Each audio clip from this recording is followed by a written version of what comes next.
데살로니가전서 4장. 그러므로 형제들아, 우리가 끝으로 주 예수 안에서 너희에게 구하고 권면하노니, 너희가 마땅히 어떻게 행하며 하나님을 기쁘시게 할 수 있는지를 우리에게 배웠으니, 곧 너희가 행하는 바라 더욱 많이 힘쓰라. 우리가 주 예수로 말미암아 너희에게 무슨 명령으로 준 것을 너희가 아느니라. 하나님의 뜻은 이것이니 너희의 거룩함이라. 곧 음란을 버리고 각각 거룩함과 존귀함으로 자기의 아내 대할 줄을 알고, 하나님을 모르는 이방인과 같이 세욕을 따르지 말고, 이 일의 분수를 넘어서 형제를 해하지 말라. 이는 우리가 너희에게 미리 말하고 증언한 것 같이 이 모든 일에 주께서 신원하여 주심이라. 하나님이 우리를 부르심은 부정하게 하심이 아니요 거룩하게 하심이니, 그러므로 저버리는 자는 사람을 저버림이 아니요 너희에게 그의 성령을 주신 하나님을 저버림이니라. 형제 사랑에 관하여는 너희에게 쓸 것이 없음은 너희들 자신이 하나님의 가르치심을 받아 서로 사랑함이라. 너희가 온 마게도냐 모든 형제에 대하여 과연 이것을 행하도다. 형제들아, 권하노니 더욱 그렇게 행하고, 또 너희에게 명한 것 같이 조용히 자기 일을 하고 너희 손으로 일하기를 힘쓰라. 이는 외인에 대하여 단정히 행하고 또한 아무 궁핍함이 없게 하려 함이라. 형제들아, 자는 자들에 관하여는 너희가 알지 못함을 우리가 원하지 아니하노니, 이는 소망 없는 다른 이와 같이 슬퍼하지 않게 하려 함이라. 우리가 예수께서 죽으셨다가 다시 살아나심을 믿을진대, 이와 같이 예수 안에서 자는 자들도 하나님이 그와 함께 데리고 오시리라. 우리가 주의 말씀으로 너희에게 이것을 말하노니, 주께서 강림하실 때까지 우리 살아남아 있는 자도 자는 자보다 결코 앞서지 못하리라.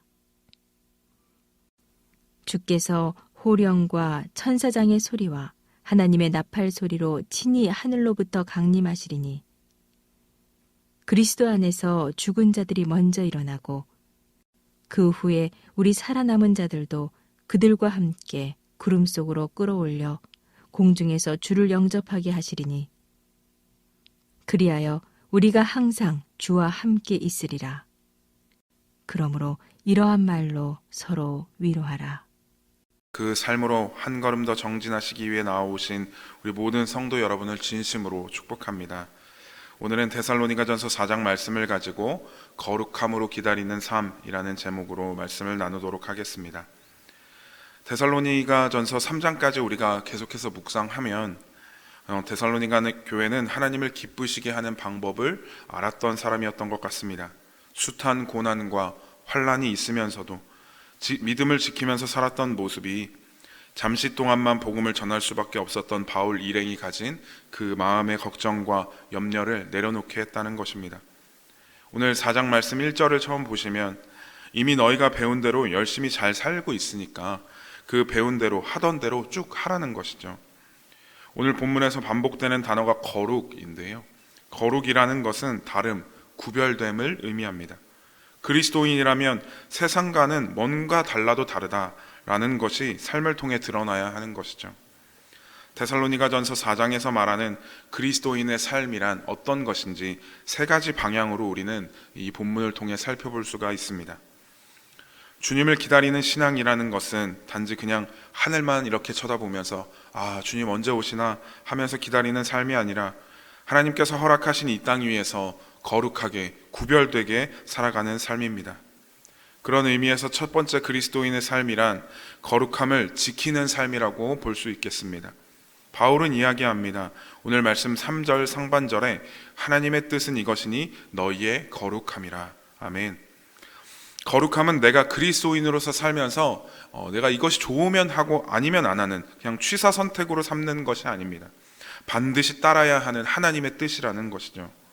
거룩이라는 단어는 앞에서도 말씀드렸듯이 다름, 구별됨을 의미한다고 말씀드렸는데, 세상과는 구별된 사고와 생각, 모든 관계, 모든 행동을 의미하는 것입니다. 오늘 말씀에서 보셔서 알 수 있듯이 데살로니가 지역 사회는 그리스 문화로 이렇게 뒤덮여 있는 성적으로 굉장히 문란한 사회였습니다. 하지만 복음을 받아들인 성도들은 몸의 주권이 하나님께 있음을 알았습니다. 그래서 그들은 세상의 방식, 그 당시의 유행과 풍조의 방식을 거절하고 하나님을 향해 두려움과 떨림으로 그 뜻을 지켜나갔던 것이죠. 물론 이게 바울이 복음을 전한 여러 지역의 상황을 보면 알 수 있지만 당시에 쉬운 일은 아니었습니다. 교회 내에서도 성적인 문제들로 골머리를 앓았던 상황들이 굉장히 많았었죠. 하지만 바울은 계속해서 편지를 보내서 권면함으로 그리스도인들이 그 구별됨을 지켜나가도록 했습니다. 오늘 우리도 마찬가지입니다. 눈과 손과 마음이 흔들리는 이 시대 속에서 거룩은 우리의 싸움이며 우리의 각자 고백인 줄 믿습니다.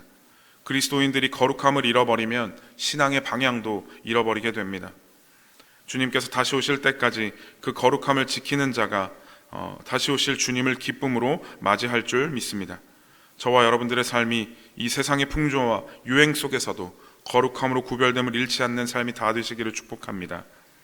또한 두 번째로 그리스도인으로 사는 삶이란 사랑으로 세워지는 삶입니다.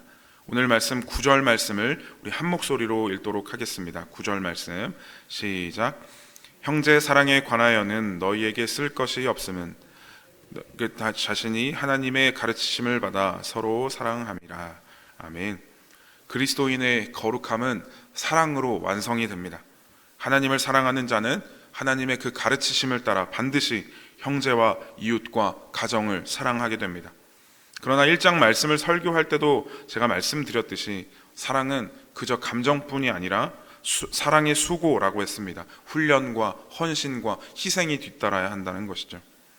데살로니가 교회는 사랑으로 유명했다고 말합니다. 10절 말씀에 바울이 칭찬하는 것처럼 그들의 사랑은 말이 아닌 행동과 나눔과 현실로 그 모든 지역에 퍼졌다고 이야기합니다.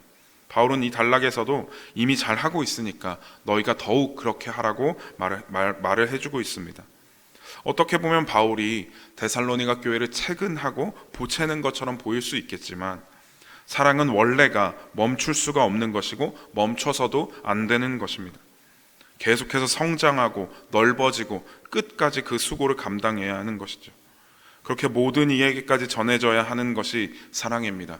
그리스도의 복음을 다른 말로 한다면 그것은 사랑이라고 표현할 수 있을 것입니다. 사랑이 없는 신앙은 공허하고 허무할 수밖에 없습니다. 거룩한 삶은 사랑이 밑바탕이 된 표현의 삶인 줄 믿습니다. 예수님께서 보여주신 행동, 모든 모습들은 그 한없는 사랑이 여러 모양으로 표현된 삶이 아니었습니까?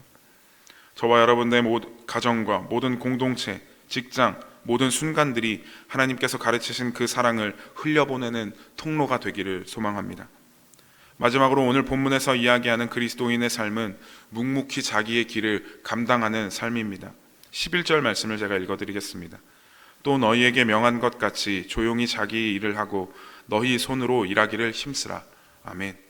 이 문장에서 재밌는 것은 조용히라는 단어와 힘쓰라라는 단어가 상호 반대되는 단어라는 것이죠. 힘쓰라는 단어는 헬라어로 필로티 메이스다이라고 해서 활동적이고 열정적인 것을 의미합니다. 그런데 반대로 헤시카제인이라고 말하는 이 헬라어는 조용히 하라라는 단어예요.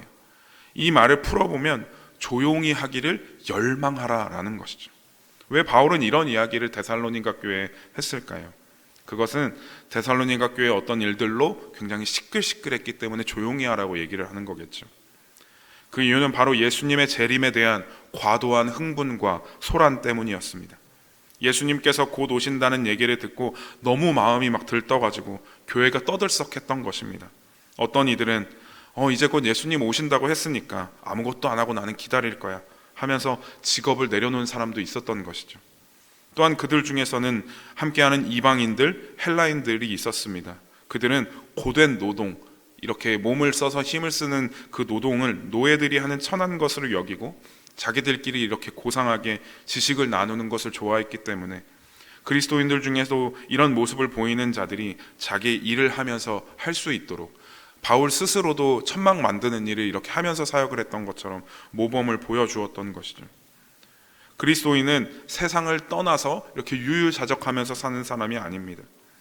세상 속에서 성실하게 일하면서 예수님께 받은 그 빛을 비추는 사람인 줄 믿습니다. 하나님께서 허락하신 그 하루하루의 삶을 충실히 살아내는 사람이라는 것이죠. 말씀을 맺겠습니다. 사랑하는 성도 여러분, 주님께서는 반드시 다시 올라가신 모습 그대로 내려오십니다. 그날을 기다리는 그리스도인인 저와 여러분이 거룩함을 지켜 사랑을 실천하며 묵묵히 맡은 자리를 충실하게 살아내는 그러한 사람이 다 되시기를 소망합니다. 오늘을 허락하신 하나님께 다시 한번 감사드리며 이 어두운 세상 한복판에서 거룩과 사랑으로 살아갈 때에 하나님은 우리의 삶을 통해 예수님의 향기를 나타내실 줄 믿습니다. 저와 여러분들이 오늘 이 새벽 받은 말씀을 들고 하나님의 가르치심대로 오늘 하루를 살아가기를 예수님의 이름으로 축복합니다. 우리 함께